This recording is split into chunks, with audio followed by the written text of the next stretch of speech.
Uh, I went to Cape Central, and then my senior year, I actually was homeless for about 6 months, so I didn't graduate.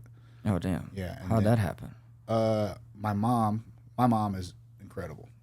My mom's single mom most of our life, things like that, and she was with this dude that me and him did not get along, and we'd gotten into a couple fist fights, shit like that, and we got into it one night, and I just fucking left. Like, Right. bad idea on me. Right. Know, unnecessary stress that I put my mom. And my mom couldn't like leave because we lived there. Right. You know what I mean? So I just, my dumb teenage brain was like, I'm just gonna fucking leave. So I packed a bunch of fucking clothes and went to. We had there's a park called Capitol Park, and we had a pool there. It's not there anymore, but like they closed it, and so there was nothing. It was empty. So I lived in that pool for like 6 months until my best friend Jeff was like, just come fucking live at my house, and so that's what I did. Damn. Yeah. Then my mom eventually broke up with a dude, and she got her own place. I moved back into there for a while. So it worked out in the end. It worked out. You know, it sucked being homeless, but it is. How did you get into like SEMO? Did you go to SEMO, like the actual college? Yeah. So I took a DJing job. The guy that taught me how to DJ at the Pony took another job where he was the GM in Columbus, Ohio. And so I did my first semester at Ohio State. And then when I moved back home, I just continued. And then went to see. So it wasn't like, since you didn't graduate high school, did you just do a GED and then? Yeah, I did. Okay. I did my GED essentially whenever I could like when I can reliably get places. Immediately Right. I got my GED. Like right. Yeah. Away. Yeah. No, that's cool. Cause It's a very unorthodox path. right, yeah. Usually when a kid, grows up in that type of situation, has to leave home because of like violence with a step parent or something like that, and they quit, they don't go back to like Yeah. college. But you graduated college. I did not graduate. You didn't graduate college? I got to my junior year, and I had a bunch of stuff in my personal life, and I just wasn't focused on it. Right. And they revoked my scholarship and my funding because like I was on academic probation. Right. I had like a bunch of crazy, like nothing like too bad. It's just I was 23, 24, alone. That's a tough age. Yeah. And like also like my job at the time was I was a full-time DJ. So my job at the time, I'm up to like 5 a.m. partying Right. almost every night. And it just wasn't. You're having just too much fun. Wasn't conducive to Academics. Academics, and I never did. And I DJ'd at that strip club. I DJ'd at the big like dance club for the college kids at the time there. And so like, dude, it wasn't something for me. And then eventually I plan on like finishing my degree. But like right now, I'm just Right. I'm not going to waste a bunch of money doing it when I know that's not going to be my job. But eventually, like I do love learning and I do love academics, so I do want to finish my degree at some point. You're in Cape. You're about 23, and working at the strip club, working at the clubs, and starting to get into fighting. And how old were you when you took that first MMA fight?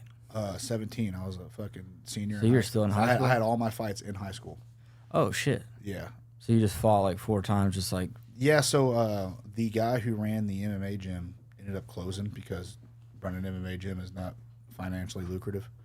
So I understand that. So then after that, I just started focusing. Well, actually, I was going to move to California to train full time, but then my girlfriend at the time got pregnant with our son, so I stayed. And just focused on judo and stuff like that. Yeah. It's hard to believe that was 17 years ago. Fucking crazy, bro. He turns 18 in July 4th. Wow. It's coming up. I'm not ready. Yeah, I don't know. I've got several kids, and my oldest is 11, and it's just like, man, he's going into middle school next year, and it's like, dude, I remember middle school like it was not that long ago, and that was a big change. It's funny you say that because I was just thinking about it on the way up here. When a memory popped up in my kid when he was 11, and I was like, dude, I swear to God, this wasn't that long ago. Right. No, it's weird how 5, 6, 7 years just goes by. Dude, I tell my young fighters that all the time because, like 22, 23, 24, 25, they like to fuck around a lot. They like to go out. They like to party. And I'm like, dude, you're going to wake up and be fucking 30, and you're not going to have the career you fucking wanted by the time you're 30. And I was like, and every single one of them are so good. I just try to get it to their head like, man, you could really do this. but going out every weekend has to stop. You know, fucking doing this shit has to stop, because you will wake up. It'll be 10 years later. Yeah. And you're not You'll gonna have be nothing fucking, to show you're for not it. gonna be fucking psyched about where you are. Right. And I say that as somebody who did that, who lived through that.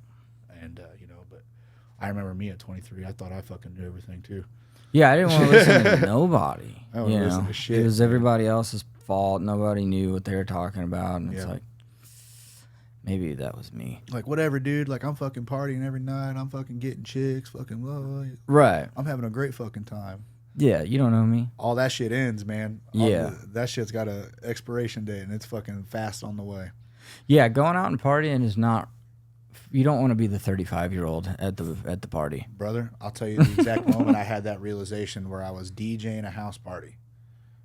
I just moved back from Florida, so I started DJing again, just to like have some extra money, because I was making like $600 a month doing jiu-jitsu at the time. So so I was DJing this house party, and I'm looking around, and I'm like 28, which I'd give anything to be 28 today. Oh, you're 10 years older than everybody. Yeah, bro, dude, literally. Right. And I remember a girl coming up to me and saying hi.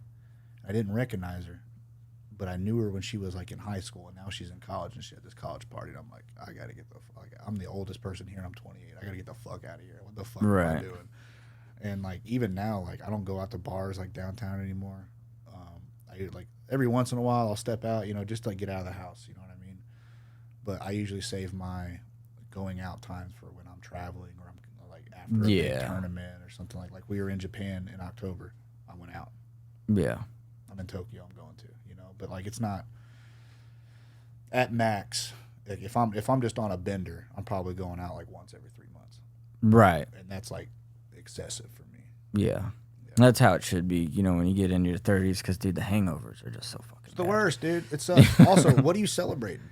Yeah. What are you celebrating? That's a good question. What am I celebrating? What are you celebrating? Like, what do you like I've always looked at going out to like having a good time, you know, and things like that.